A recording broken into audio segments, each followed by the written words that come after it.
Kaartehan nga lang ba ang depression noong 90s? Noong araw kasi guys, no, ang salitang depress, madalas yan yung tinuturing nating dahilan ng mga taong gustong tumakas sa mga gawaing bahay o mga responsibilidad.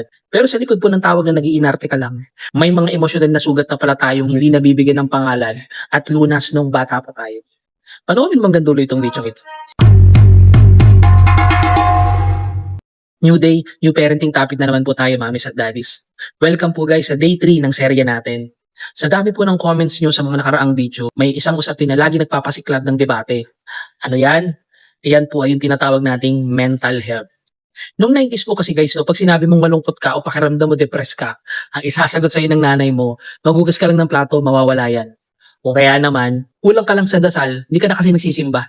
Pero po sa mga magulang noon, ang depression ay tinitingnan lang natin bilang kahatehan o kawalan ng disiplina. Pero bakit po sa mga millennial at Gen Z parents ngayon, yan po ang pinakasakdal at pinakamahirap na challenge sa parenting.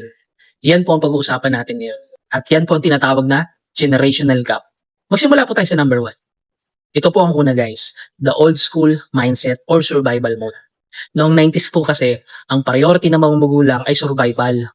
Kailangan mong maging matatag, bawal ang mahina, at bawal ang maging sensitive na tao. Ang lungkot po kasi nung time na yon ay tinatago lang sa loob ng kwarto dahil ang paniniwala natin noon, resilience ang tawag sa pananahimik at pagtitiis. Pero ang totoo po, maraming sugat ang hindi naghilom dahil hindi naging normal sa ating kultura pag-usapan ng tunay na nararamdaman ng tao. Pangalawa guys, the modern parenting mindset or awareness home.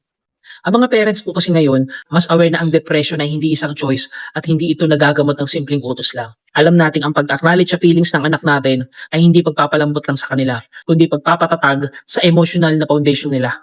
Mas pinipili po kasi nating basagin ng cycle para hindi nadali ng anak natin ang generational trauma na pilit nating nilalabanan hanggang ngayon. Kaya guys, dito po sa Gene and Gen Parentings, no, ramdam namin na ang pagiging magulang sa panahon ngayon ay doble po ang hirap. Hindi lang po tayo nag-aalaga ng anak.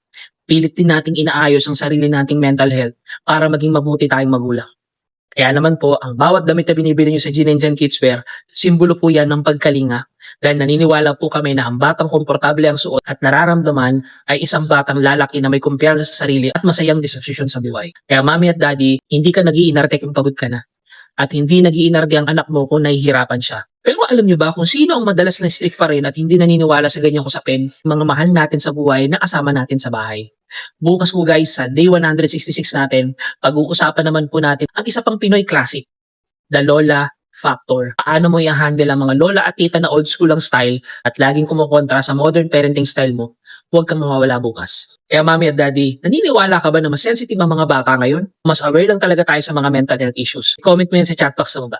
At respetuhin po natin ang ira ng bawat isa. Magkakaroon po ng free webinar ang Gene and Gen Parenting sa darating na February 6, Friday 7 to 8 p.m. Ang title po ng usapin natin, Parents, Usap Tayo, A Guide to Fighting Child Depression Together.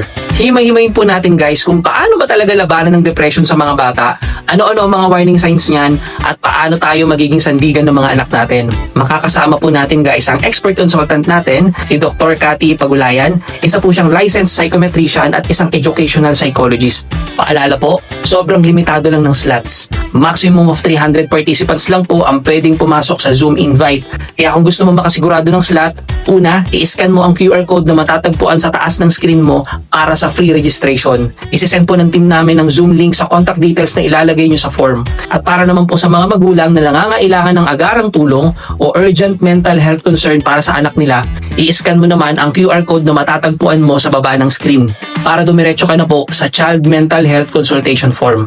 Kung hindi nyo naman mascan ang mga QR codes, huwag po kayo mag-alala mami at daddy. Nilagay rin po ng team namin ang Google Form link sa comment section natin. Mami at daddy, huwag po nating hayaang lumala ang sitwasyon. Protektahan po natin ang mental health ng anak natin. Kaya mag-register ka na at kita-kita po tayo sa February 6.